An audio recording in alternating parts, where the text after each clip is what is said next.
morning guys. Yang meron guys oh.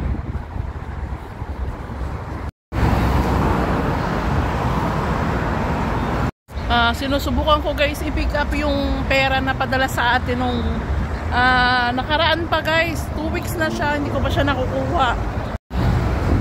Pasok tayo guys doon sa bahay nila engineer. Magki-cleaning ako ngayon.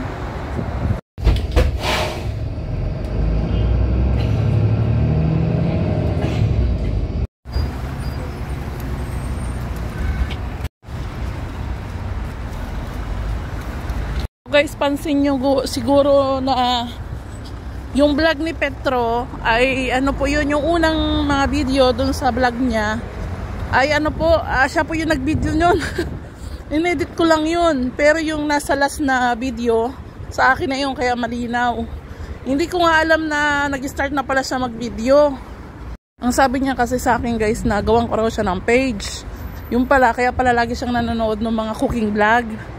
So sabi ko, sige, gagawa kita ng page. Tapos ibibideo ko yung niluluto mo mamaya. So yung pala, nakita ko nagbibideo siya ng sarili niya. Kaya kita niya yung mga angle-angle. Tapos malabo pa yung ibang video. Kasi yun po yung sa phone niya. Tapos yung hindi po nakikita masyado yung ginagayat niya. Kasi nga, pagpasensyo na kasi bago lang siya nagbablog. Kasi may nababasa kong comment na dapat daw ganito. Mag-i-improve pa po yan kasi first vlog niya yun eh.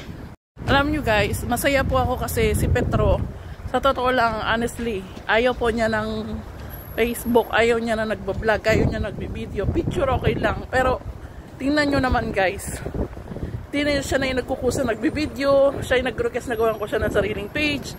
Kasi nga po guys, inaano ko po,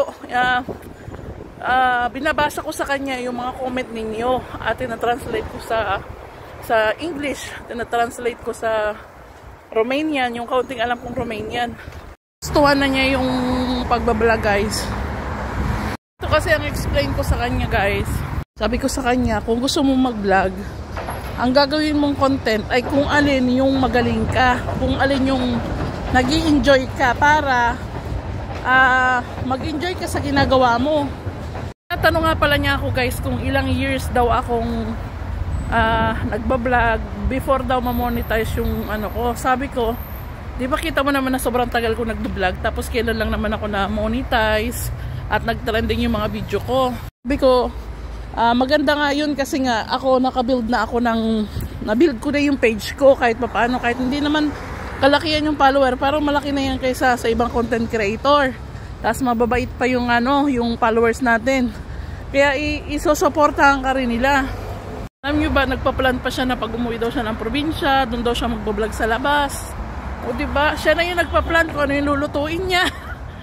Sasabihan pa ako na videoan ko yung ganito. Bakit kaya ganito yung church dito, may star.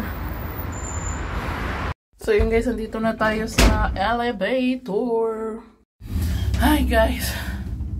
Alam mo, nahihirapan akong may nagawa, naglagay ako ng padding. So, pambaliit ng tiyan ba. So, bibili po ako ng timbangan sa ano na guys, sa Sunday. Pupunta ako ng China store. Kaming lahat ng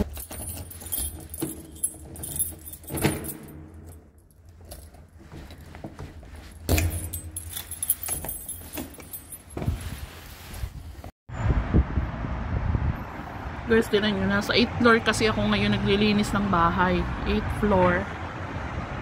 Wow, ganda. Tingnan nyo naman yung bulaklak na itong amo ko. Sobrang ganda. Hi guys. So tapos na po yung aking unang trabaho ngayon. At kapagod guys. Hey.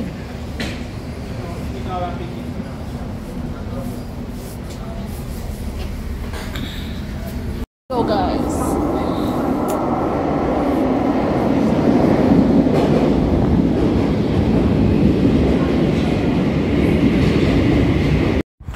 So ayan guys, nandito na po tayo sa ating second job. So tuwing ano nga pala guys, tuwing Thursday dito sa regular client ko, ang sabi ko sa kanya, basta tuwing Thursday ako po ay 4 o'clock papasok sa'yo.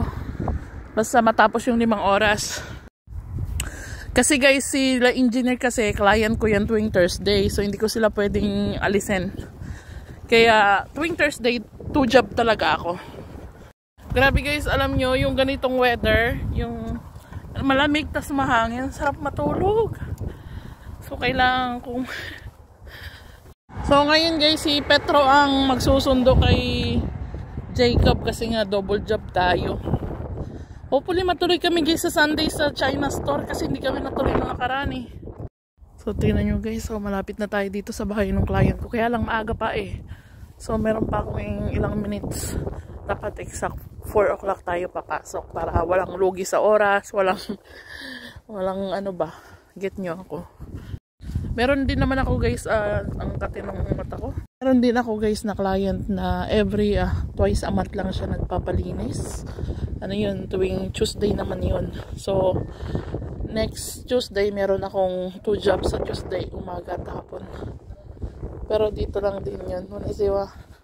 Grabe guys, sobrang lakas ng hangin. Ayoko na pumunta ng park kasi 12 minutes na lang. 13 minutes, papasok na ako sa trabaho. Dito na lang ako tumambay sa may likod. So yung guys, hanggang dito na lang ang aking video. At ako ay papasok na maya-maya. Ang lakas ng hangin, ang hirap mag-vlog ba?